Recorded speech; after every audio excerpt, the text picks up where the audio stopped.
जो करने वाले हैं भगवान करने वाले हैं। अजी हम क्या करें, हम तो मंदिर भी नहीं जाते क्योंकि भगवान नहीं चाहते। भगवान चाहेंगे तो हम भक्ति करेंगे, भगवान चाहेंगे तो हम मंदिर भी आएंगे, भगवान चाहेंगे तो हम ये भी करेंगे। ये अक्सर आप लोगों ने सुना होगा कई लोगों को कहते हुए कि भगवान चाहेंगे तो हम लोग भक्ति जरूर करेंगे, भगवान चाहेंगे तो हम ये भी करेंगे। तो यानी अगर उनसे हम लोग बात करें कि नहीं ऐसा नहीं होता, वो कहेंगे नहीं सब कुछ भगवान की मर्ज़ी से होता है। आप बताओ भगवान की मर्ज़ी से नहीं होता क्या? तो कहें बात तो ठीक है, सब कुछ भगवान की मर्ज़ी से ही होता है, तो फिर भगवान की मर्ज़ी नहीं है कि हम भक्ति करें। तो इस तरह के तर्क जो है कई लोग देते हैं जब हम उन्हें भक्ति करने के लिए कहते हैं या फिर मंदिर आने के लिए कहते हैं। तो ये कहाँ तक सही है कि सब कुछ जो है भगवान की मर्ज़ी से होता है? क्योंकि अगर हम लोग ये कह दें कि भगवान की मर्ज़ी से नहीं होता, आपकी मर्ज़ी से होगा, फिर आप कहोगे कि भगवान जो है सर्वसमर्थ नहीं है और वो इस संसार को चलाने वाले नहीं है। तो क्या करें?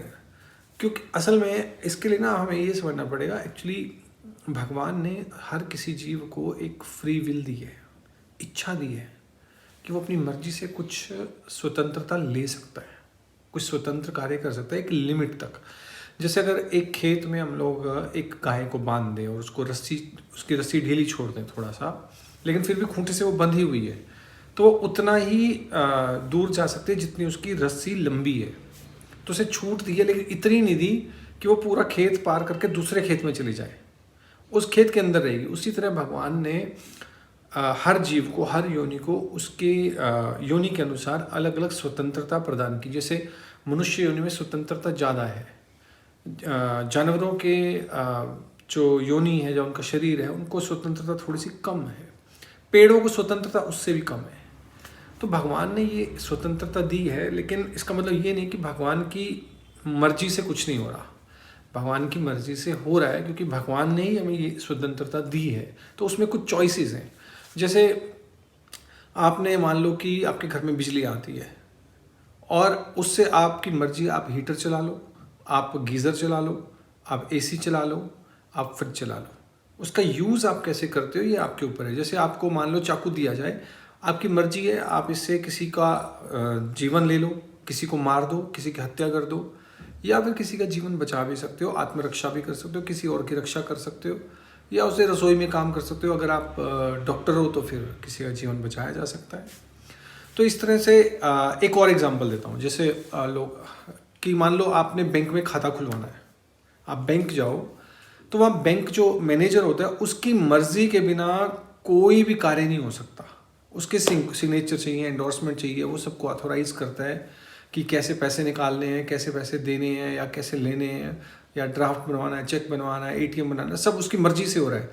लेकिन वो सारी चीज़ें तब एक्टिवेट होती है जब वहाँ पर कोई क्लाइंट या कोई कस्टमर जो है वहाँ पर जाता है, वो अपनी इच्छा प्रकट करता है, वो सिग्नेचर करके फॉर्म भर के देता है कि यस, कि मैं आपको ये अथॉरिटी देता हूँ कि मुझे इतने पैसे चाहिए, या मुझे लॉकर खोलना है, या मुझे अकाउंट खोलना है। तो उसकी इच्छा पर जो है बैंक मैनेजर उसका अकाउंट उस बैंक में खोलता है। तो उसी तरह जीव सबसे पहले क्या करता है, इच्छा करता है, वो उसकी मर्जी है, उसमें भगवान की इंटरफेरेंस नहीं रहती। अगर भगवान की इंटरफेरेंस होगी फिर तुम कठपुतली बन गए। तो पहले भगवान जो हैं जीव की इच्छा को जानते हैं, डिटर्मिनेशन देखते हैं, उसका संकल्प देखते हैं, फिर उसके अनुसार भगवान उसको फैसिलिटीज़ प्रोवाइड करते हैं उसके कार्यों के अनुसार। तो इस तरह से जीव की भी इच्छा रहती है, फिर उसके बाद भगवान जो है उसको फैसिलिटीज़ देते हैं, भगवान की इच्छा होती है।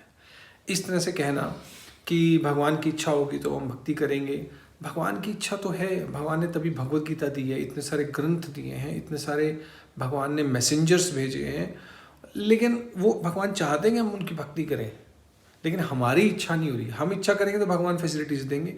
ऑलरेडी बहुत सारी फैसिलिटीज़ हैं कि हम लोग भगवद गीता पढ़ सकते हैं, वैष्णव का संग कर सकते हैं, धाम में जा सकते हैं।